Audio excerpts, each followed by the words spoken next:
Welcome in to the Rock Talk Studio, the podcast that unlocks the greatest stories in rock and roll history through the books and the documentaries. I'm Big Rick, and I do the reading, I do the watching, I gladly do all the digging to bring you nothing but the good stuff, like today's documentary that, before it was even released, came with a ton of baggage.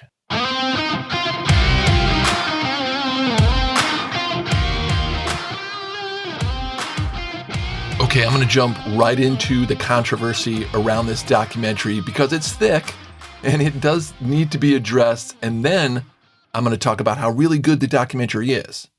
So when it first came out, when it was first announced that this was coming out, the documentary was called The Rise of the Red Hot Chili Peppers. Soon after that, and I mean, we're talking maybe a couple of days, Flea and Anthony from the band, they came out and they said the Red Hot Chili Peppers camp disavows this film. They said, quote, "This documentary is now being advertised as the Red Hot Chili Peppers documentary, which it is not." Okay, so they wanted everybody to know right off the bat they had nothing to do with the making of this video and that this is not a retrospective of the band. So what do we know about this documentary? Because they participated in a bunch of interviews about Hillel Slovak, their original guitarist in the band. We know they did that. They agreed to do these videos, and these videos became the central part to a lot of what this documentary leans on. And then now this, which when I went to watch it the other day, I realized the name of the documentary has been changed from The Rise of the Red Hot Chili Peppers to The Rise of the Red Hot Chili Peppers, Our Brother Hillel, which really realigns what this is. And this title makes more sense about this documentary. It's a story about the beginning of the band and their original guitar player, which we now know, after watching the documentary, makes total sense for how good this is. This is a 1 in a million story. It's one of those crazy rock and roll stories about how a band got together. And I think it's a story that most people don't know, at least to this depth that was shown here. And that's a really plus for this doc. I learned a lot from this about the early years of the band and the friendship of these three guys, Hillel Slovak, Flea, and Anthony Kiedis. That's the primary focus of this story.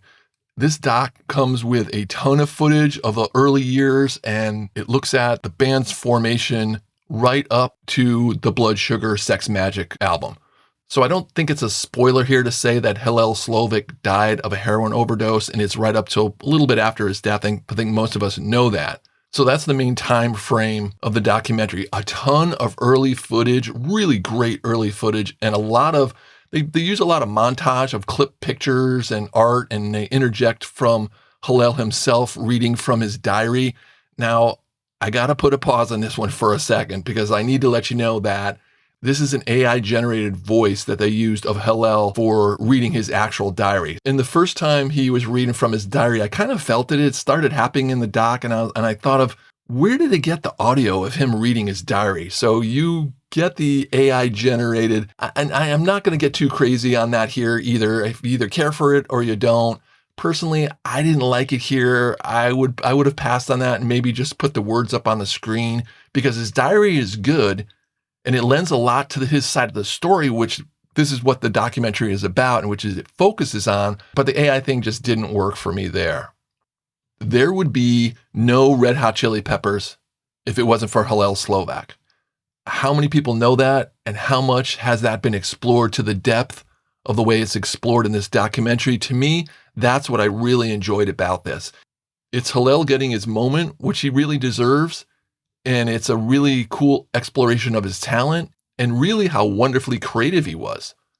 Other than the montage, the film early videos of them playing together, hanging out together, the documentary is made up of interviews from Anthony Kiedis and Flea. They both sit separately and get very deep about their relationship.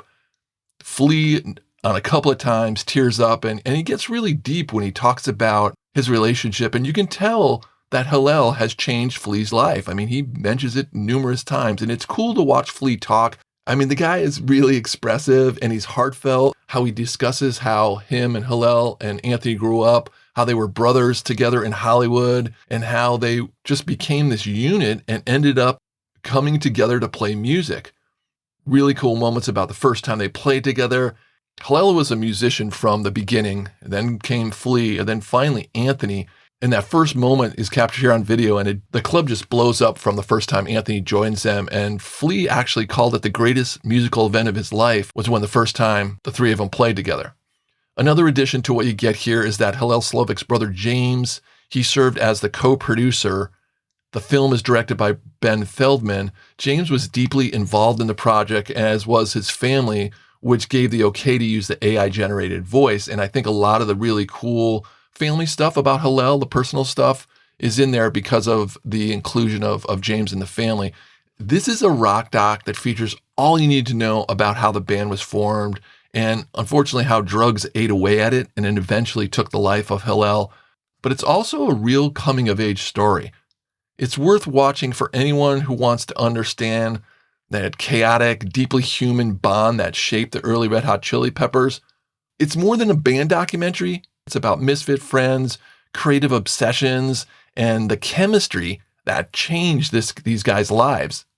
And I would say, even if you know parts of Flea and Anthony's backstories, which if you read their books, Anthony's pretty well-known Scar Tissue memoir, that's an intense read, and Flea's memoir, Acid for the Children, this doc does add new texture through that. You've got personal details, the archival footage is great, those early performance clips are amazing, and the addition of Hillel's diary and artwork. But I think what makes it really compelling is how it positions Hillel not just as a bandmate, but as a creative force who helped steer this group of outsiders towards music and the formation of the band. At its core, the documentary offers a really moving look at friendship and that strange magic that happens when the right people find each other at the right time, and in this case, create another rock and roll history story. So when I finished up watching this documentary, one big question popped up about, is this a retrospective of the Red Hot Chili Peppers? Let's take a look at that coming up next.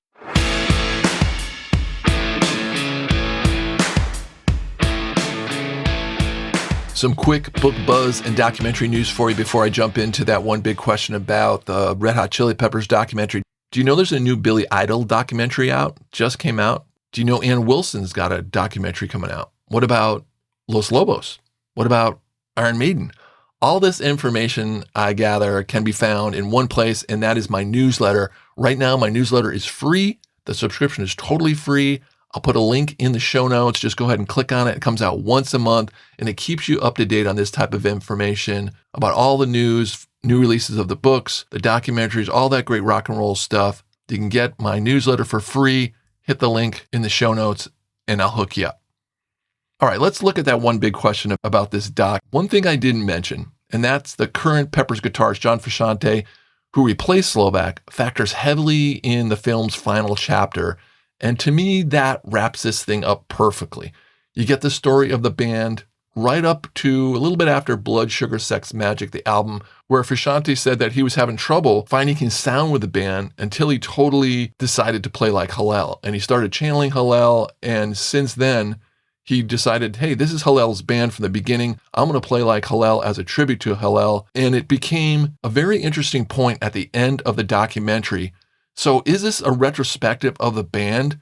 No, it's not. The boys were right. This is not a retrospective of the band. It's about the formation of the band. It's about Hillel. It's about these three friends, these three knuckleheads, these three guys who came together and magically started making this music, and it really worked. So when I look at it, I think, do we need a Red Hot Chili Peppers retrospective? Could it be any better than what this story tells?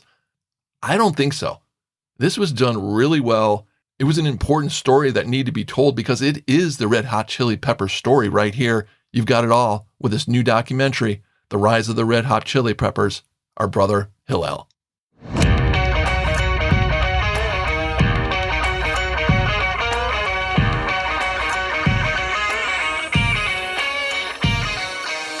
Thanks for tuning in, everybody. Love talking rock and roll with you. Next week, the best rock and roll book I've read so far in 2026. It's the new memoir from Melissa Oftemauer, the bassist for Hole and the Smashing Pumpkins. I got the rundown of that coming for you next week. All right, let's tear it down, pack it up, and head on down the road. I'll catch you next time in the Rock Talk studio.